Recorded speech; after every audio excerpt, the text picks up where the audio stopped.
Fire সার্ভিসে দীর্ঘ 4 বছর নিয়োগ বন্ধ। ত্রিপুরার মুখ্যমন্ত্রীর বাসভবন ঘেরাও চাকরি প্রার্থীদের চ্যাংদোলা করে গ্রেপ্তার করে নিয়ে গেল পুলিশ।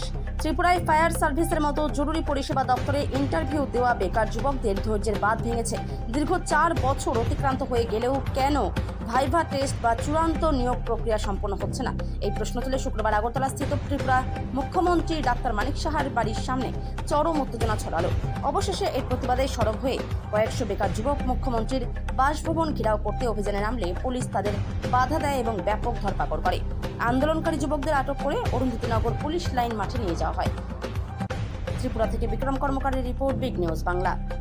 আমাদের যে প্রচেষ্টা ফায়ার সার্ভিস রিক্রুটমেন্টটা 2022 সালে শুরু হয়েছে, আজকে 5 বছর হয়ে যাচ্ছে, কিন্তু রিটেন এক্সাম একবার দেওয়ার পরেও রিটেন এক্সামটা 4 বছর পরে এটা আবার ক্যান্সেল করা হয়েছে। কিন্তু আবার রিটেন এক্সাম নেওয়া হয়েছে 2025 সালে, কিন্তু 5 পর্যন্ত এটা কমপ্লিট করা হয়নি। সরকার তাদের, গভর্নমেন্ট তাদের, কেন্দ্র তারা, স্টেটও তারা এবং ডিপার্টমেন্টও তাদের, ফাইন্যান্সও তাদের, মানে কেন এত দেরি হইব ভাই? একটা ইলেকশন আজকে শুরু হলো, কালকে দিয়ে এটার ফলাফল আয় পরে 1 মাসের মধ্যে, কিন্তু 360টা ফায়ারম্যান পোস্ট নিয়োগ করতে 4 বছর 5 বছর কেন লাগতেছে? তারা সিস্টেমের মধ্যে এত ঢিলাই করছে। তারা কেন আবার সিএম স্যার বলছে যে 4 বছর 5 বছর পরে সময় চলছে ভাই। একজন লোক যখন লেবারের কাজ করে, সারাদিন যখন কাজ করে, তাদের জন্য একটা বছর না অনেক বছরের মতন যায়, কিন্তু যারা এসির তলে বইয়া খায় তারা তো ভাই এই সময়টা বুঝতো না, বছরটা আইয়ার যায় তাদের কাছে। এখন ধরেন 4 বছরের মধ্যে অনেকের মা বাপ চলে গেছে, কিন্তু অনেক কষ্ট করে তারা পড়াইছে, কিন্তু চাকরিটা হয়েছে না। কিন্তু এই যে মরে গেল তারা কি ফিরে আনন্দ দেবো? কিন্তু আমরা যদি এইভাবে বছরের পর বছর অতিক্রম করে, তাহলে আমরা কিভাবে হইবো ভাই? কিন্তু এখন আমাদের একটাই দাবি, যদি আমাদের এই 1 মাসের মধ্যে প্রচেষ্টা কমপ্লিট না করে, দরকার আমরা আমাদের দাবি তো হইল যদি আমরা চাকরি পাই মানুষের সেবা করতে দেবো। 100 জন ভাইয়ের চাকরির জন্য দরকার হলে 10 জন ভাই শহীদ হয়ে দেখবো। যদি গুলি খেতে কোনো কিছু করার নাই, আমাদের হাতে এখন কোনো আর অপশন নাই।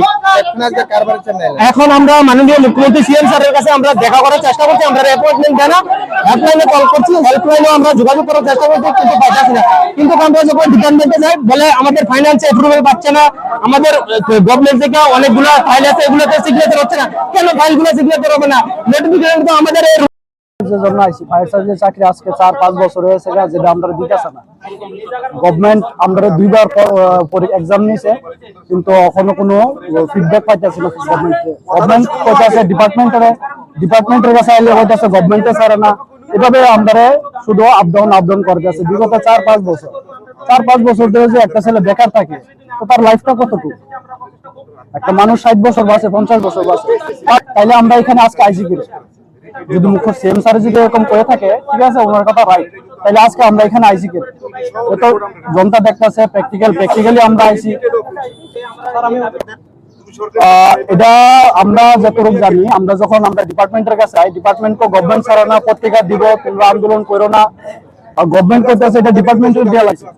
ডিপার্টমেন্টের দেওয়া আমরা ডিপার্টমেন্টে ওইদিকে ধাক্কা দেয়, গভর্নমেন্ট ওইদিকে ধাক্কা দেয়, তাইলে আমরা যাবো কই? আমরা তো আর জায়গা চিনি না যে আমরা কই যাবো।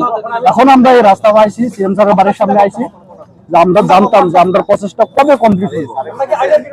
ফায়ার সার্ভিস রিক্রুটমেন্ট একটা বাইরে ঠিক আছে, আমরা ইন্টারভিউ দিছি, দেওয়ার পরে পরীক্ষা ক্যান্সেল হয়েছে, আবার রি-পরীক্ষা দিয়েছি, রি-পরীক্ষা দেওয়ার পরে এখন অব্দি আমরা ইন্টারভিউ নেওয়া হইতেছে না।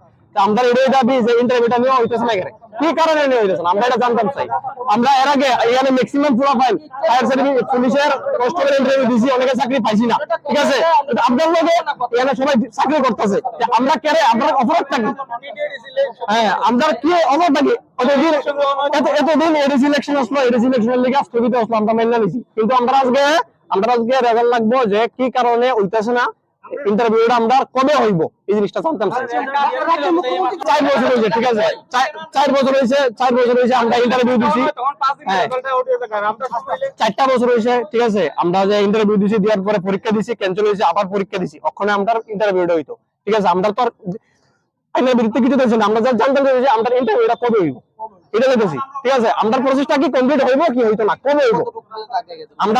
আমরা পরীক্ষা শেষ, ওখানে ইন্টারভিউ হইব, ইন্টারভিউ হওয়ার পরে মেরে দিব, হ্যাঁ ভাইবা হইব, ভাইবাটার পরে মেরে দিব। তোমাদের ভিতরে কেউ বয়স উত্তীর্ণ হয়ে গেছে এরকম আছে? হ্যাঁ,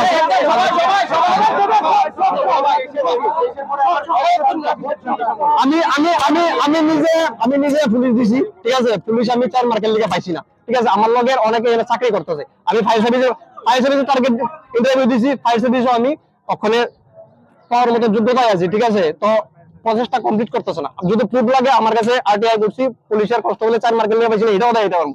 আমার কথা হলো যে এখানে যারা ডিউটি করতেছে তারা রিক্রুটমেন্টটা 2022 এর আগে হইছিল, আর আমরা রিক্রুটমেন্টটা 2022 এ হইছিল। তো 22 হওয়ার পরে তাহলে আমরা টাগে হইছে, আমরা টাগে হইছে, পুলিশটা পরে হইছে। তারা আমরা সামনে ডিউটি করতেছে, ঠিক আছে, আমরা বেকার, আমরা অপরাধ টাকি, আমরা এই জিনিসটা বলতে চাই। যদি প্রুফ লাগে আমি অক্ষণ দিয়ে দেবো, আমার কাছে স্ক্রিনশট আছে, আমি আরটিআর করছি, আমি 4 মার্কেল নিয়ে পাইছি না পুলিশ, আমি দেখাইতে পারবো যদি লাগে। আজকে তোমরা কই আইছো? আমরা আজকে হেডকোয়ার্টারের সামনে আইছি, সেবাবাড়ির সামনে আইছি, স্যারের সামনে আইছি যে আমরা জানতাম চাই যে আমরা রিক্রুটমেন্টটা কবে হইব। স্যার যদি কয় যে এত তারিখের ভিতরে এত তারিখে কমপ্লিট হইব, তাহলে আমরা যাবো। ঠিক আছে, আমরা জাস্ট আজকে লাগবে।